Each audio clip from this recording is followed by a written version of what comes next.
जो नदी किनारे एक छोटे से गांव में अपनी माँ गीता के साथ रहते थे। उनके पिता नहीं थे, गीता ही दोनों को पाल पोस रही थी। राम गीता का सौतेला बेटा था, इसलिए गीता राम के साथ अच्छा बर्ताव नहीं करती थी। वो ना तो उसे पहनने के लिए अच्छे कपड़े देती और ना ही भरपेट खाने को। लेकिन राम और लक्ष्मण दोनों भाइयों में सगे भाइयों से भी ज्यादा प्यार था। ये मेरा जहाज अब हवा से बातें करेगा। या!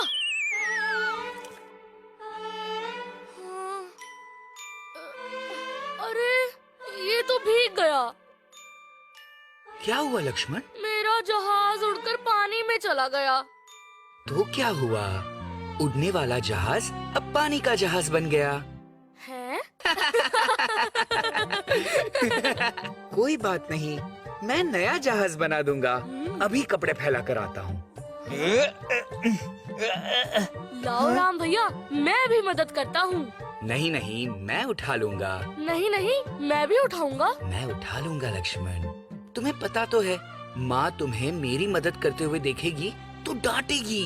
मैं तो फिर भी मदद करूँगा।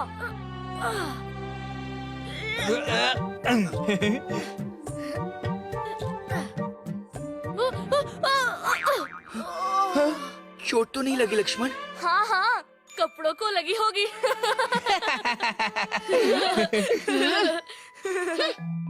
ये क्या किया? गीले कपड़े जमीन पे गिरा दिए।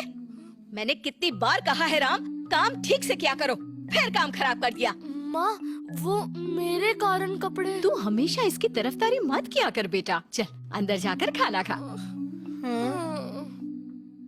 और राम, ये कपड़े गिराए हैं ना, इन्हें फिर से धो, अच्छी तरह साफ करके। जी माँ। काम कम करता है, बिगाड़ता ज्यादा है। मुफ्त का खाने की आदत पड़ गई है। फिर ऐसा नहीं होगा माँ। देखते हैं। अभी मैं बाजार जा रही हूँ। कपड़े सूखने के लिए डालने के बाद जाकर नदी से इस बाल्टी में पानी भर कर लाना और टंकी को पूरा भरना। शाम को जब मैं वापस आऊँ तो मुझे ये टंकी पानी से भरी मिलनी चाहिए, समझे? कोई बहाना बनाया तो आज खाना नहीं मिलेगा।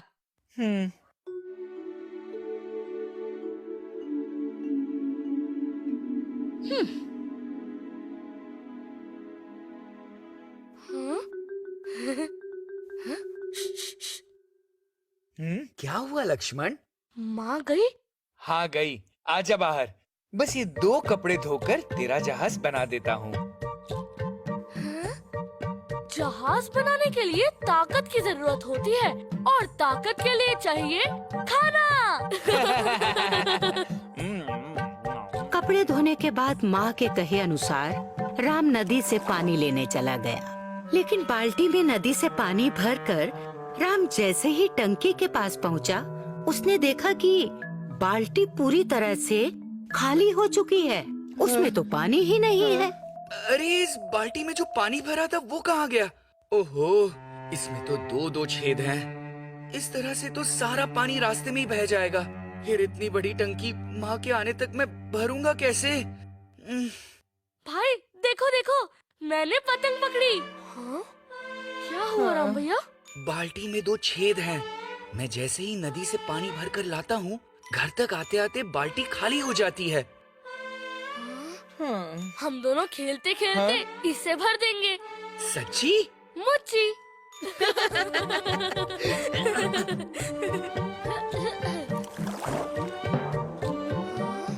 लक्ष्मण, जी भैया। तो खेल ये है कि घर पहुँचने तक इस बाल्टी से पानी नहीं गिरना चाहिए और माँ के आने से पहले टंकी भर जानी चाहिए।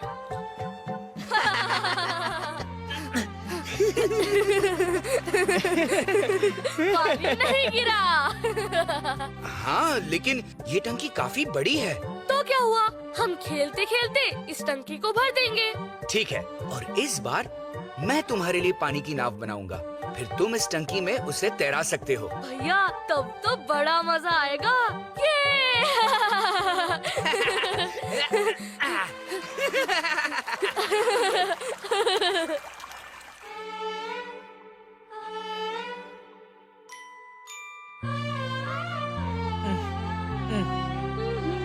हाँ? अरे टंकी में पानी नहीं भरा क्या? भर दिया माँ। अच्छा, इतनी जल्दी भर दिया? चल दिखा। चल। वो देखो।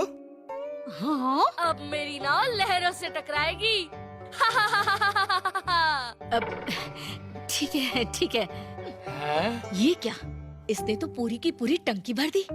जरूर लक्ष्मण ने इसकी मदद की होगी। इस बार इसे ऐसा काम दूंगी कि लक्ष्मण की भी मदद नहीं ले पाएगा। हाँ?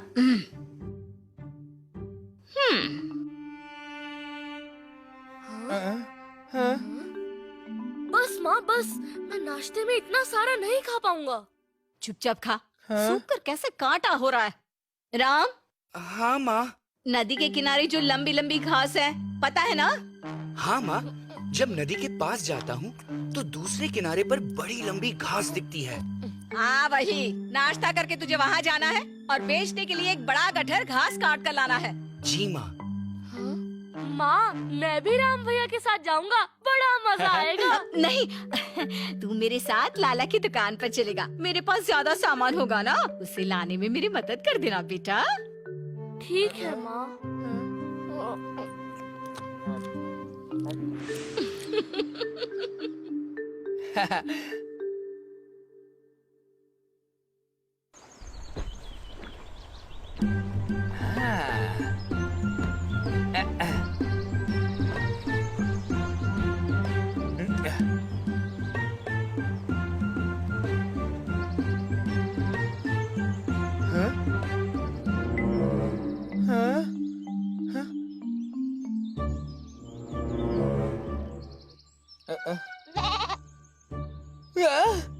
अरे, तुम कहाँ से आए?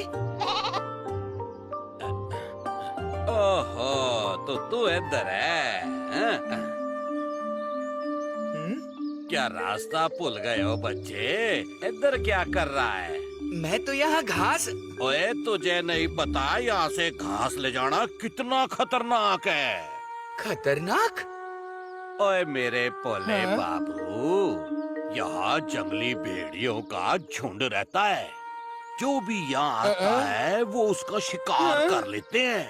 शिकार? और नहीं तो क्या, कोई किसी को पता भी नहीं चलेगा कि तू यहाँ आया था। तेरी हड्डियाँ भी नहीं मिलेंगी। भेड़िए तुझे नाश्ता समझकर सफा चट कर जाएंगे। हाँ। ओह, मेरी माँ ने मुझसे यहाँ की घास लाने को कहा था। नहीं लाया तो वो डांटेगी। ओए तू अपनी जान की परवाह कर, डांट की नहीं। जल्दी जा यहाँ से। मैं यहाँ से घास लेकर ही जाऊंगा बाबूजी। माँ जो भी कहती है मैं हमेशा वो करने की पूरी कोशिश करता हूँ। अच्छा रुक, तेरा यहाँ से घास ले जाना इतना जरूरी है तो सुन, मैं तुम्हें एक राज की बात बताता हूँ। ये राज कभी मेरे दादाजी ने मुझे बताया था कि कैसे इस जंगल से जिंदा वापस लौटा जा सकता है। मेरी बात ध्यान से सुन। जब तू घास के मैदान में पहुँचेगा ना तो जंगली भेड़िए वहाँ आएंगे। अगर तू अच्छे दिल का है तो वो तुझे अकेला छोड़ देंगे। फिर तू अपना काम कर सकता है। पर जब तू घास लेकर लौट रहा होगा ना तब वो भेड़िए फिर वापस आएंगे। पर तू डरना मत। उनकी आंखों में आंखें डालकर शेर की तरह जोर से दहाड़ना। फिर वो तुझे कुछ नहीं करेंगे और चले जाएंगे। ठीक है? डरना नहीं मेरे शेर। शुक्रिया बाबूजी। चल फिर, रब राखा।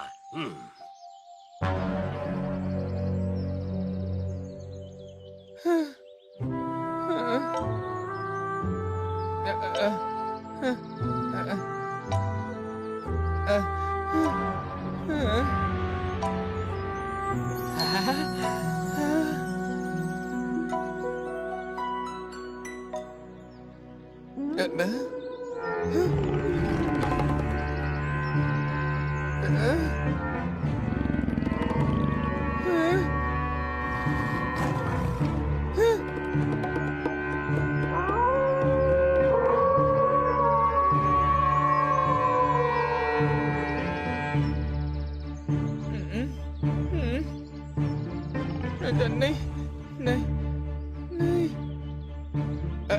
डरना नहीं मेरे बच्चे, अगर तू अच्छे दिल का है तो वो तुझे अकेला छोड़ देंगे।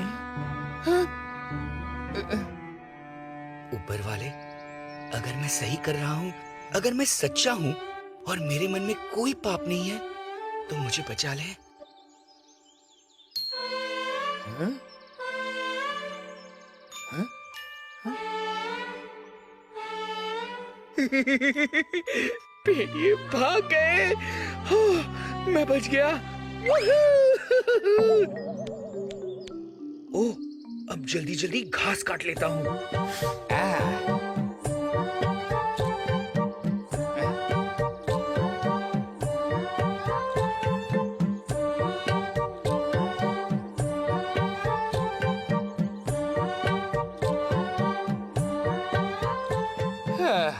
थक गया, यहीं पेड़ के नीचे थोड़ा आराम कर लेता हूँ।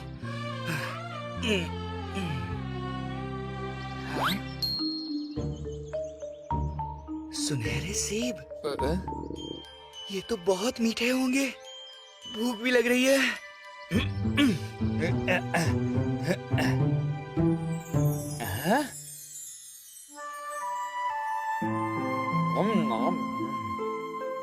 कितना मीठा है। काश माँ मुझे भरपेट स्वादिष्ट भोजन देती तो मुझे हमेशा भूखा भूखा नहीं लगता।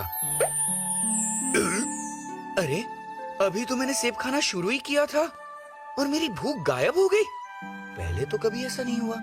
मैं 2 सेब तो आराम से खा सकता हूँ। हाँ? कहीं ऐसा तो नहीं है कि ये पेड़ और इसका सेब जादुई है?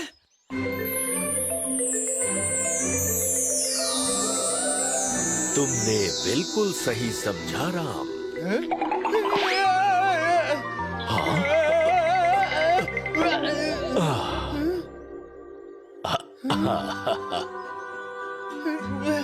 तुम बहुत समझदार हो राम। मैं जादुई इच्छा वृक्ष हूँ। जो भी मेरा फल खाकर कोई इच्छा करता है, मैं उसकी वो इच्छा अवश्य पूरी करता हूँ। डरो नहीं, बताओ क्या तुम्हारी कोई और इच्छा है? सच्ची? क्या तुम कोई भी इच्छा पूरी कर सकते हो? तुम ये सेब खाओ और अपनी इच्छा जोर से बोलो, फिर देखो।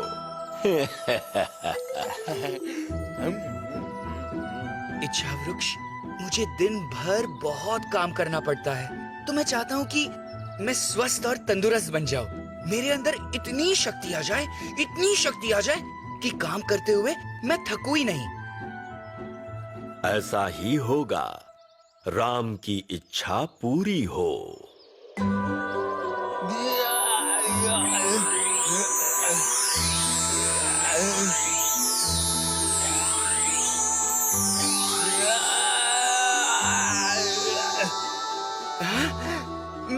मैं बहुत अच्छा महसूस कर रहा हूँ, बहुत ताकतवर और तंदुरुस्त।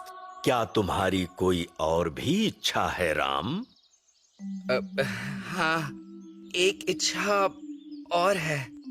उसके लिए तुम्हें सेब खाना होगा।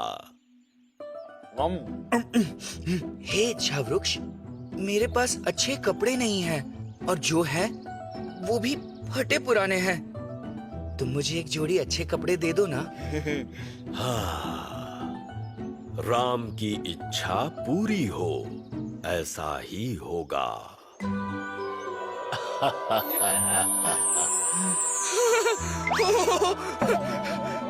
मैं कितना अच्छा दिख रहा हूँ। शुक्रिया इच्छा वृक्ष, शुक्रिया।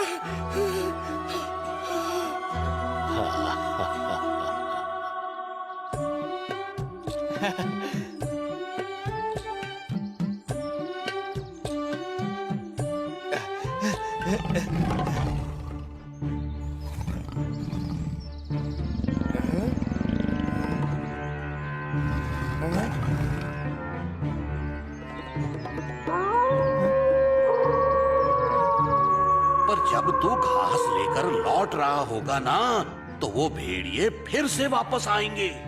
पर तू डरना मत, उनकी आंखों में आंखें डालकर शेर की तरह जोर से दहाड़ना। फिर वो तुझे कुछ नहीं करेंगे और चले जाएंगे।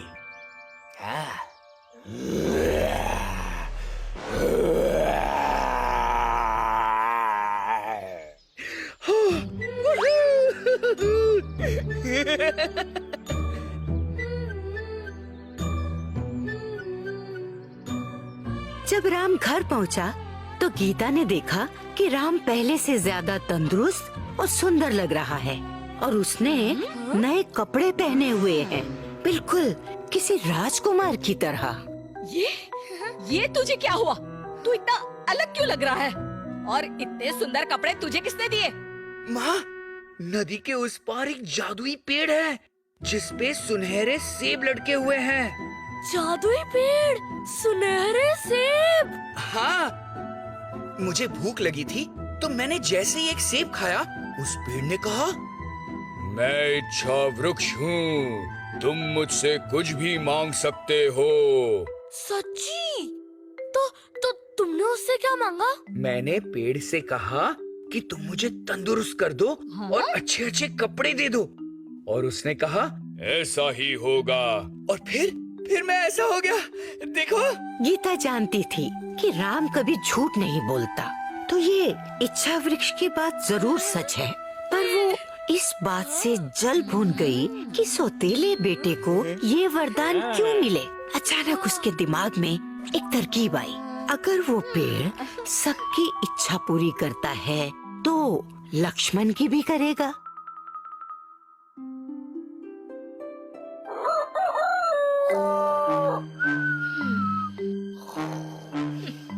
राजकुमार जी, उठो, सुबह हो गई है। जी माँ। आज तुझे ये घास लेकर मेरे साथ बाजार जाना है। जा, तैयार हो जा।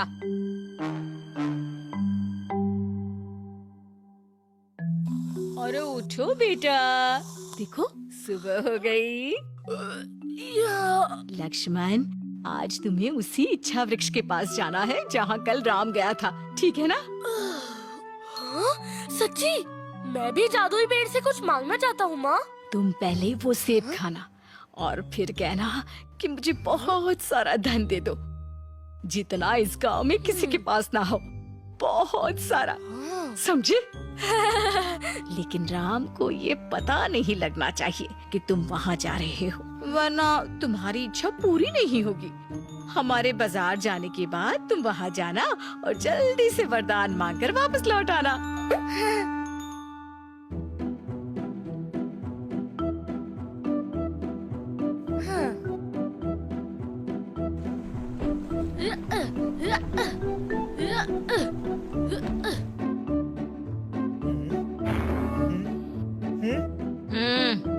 माँ, घास भी बिक गई, अब जल्दी घर चलो। मैंने बाजार से लक्ष्मण के लिए कितनी अच्छी नाव खरीदी है, वो देख के खुश हो जाएगा। जल्दी चलने की कोई जरूरत नहीं है, अभी लक्ष्मण घर पर नहीं होगा। लक्ष्मण घर पर नहीं होगा तो कहाँ होगा? लक्ष्मण को मैंने नदी पार घास के मैदान में भेजा है। घास के मैदान में? क्यों? इच्छा वृक्ष के पास बहुत सारा धन लाने के लिए। माँ, ये तुमने क्या किया? मैंने तुम्हें भेड़ियों के बारे में नहीं बताया था। वहाँ भेड़िए हैं, बहुत सारे। क्या भेड़िए? वो तो लक्ष्मण को खा जाएंगे। लक्ष्मण, लक्ष्मण, मैं आ रहा हूँ मेरे भाई। लक्ष्मण, लक्ष्मण।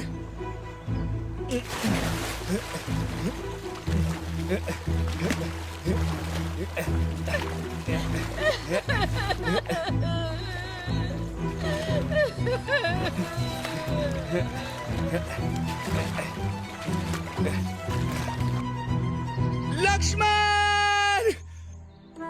राम भैया! लक्ष्मण!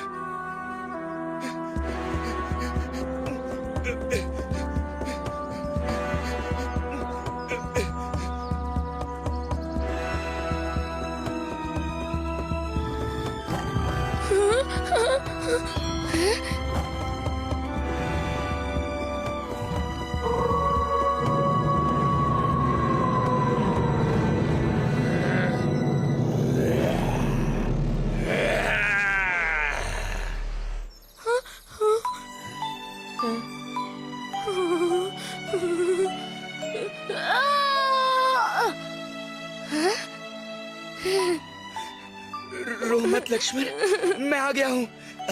अब सब ठीक है। भेड़िए।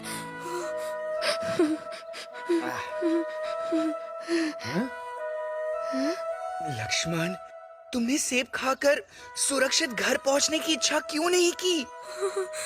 मैं जानता हूँ राम भैया, माँ मुझे तुमसे ज्यादा प्यार करती है, तुम्हारे साथ अच्छा बर्ताव नहीं करती। तो मैंने इच्छा वृक्ष से ये मांगा कि वो आज से तुम्हें मुझसे ज्यादा प्यार करे। ये मेरे लिए घर लौटने से भी ज्यादा जरूरी बात थी।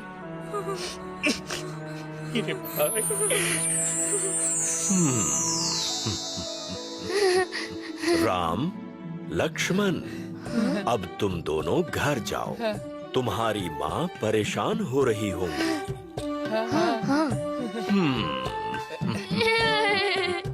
जब राम लक्ष्मण को लेकर वापस उस किनारे पहुंचा, तो गीता ने लक्ष्मण को गले से लगा लिया। राम ने गीता को बताया कि कैसे लक्ष्मण ने बिना अपनी जान की परवाह किए इच्छा वृक्ष से क्या इच्छा मांगी। ये सुनकर गीता ने दोनों को गले से लगा लिया और उस दिन के बाद से गीता राम और लक्ष्मण दोनों से एक सा प्यार करने लगी, एक सा बर्ताव करने लगी।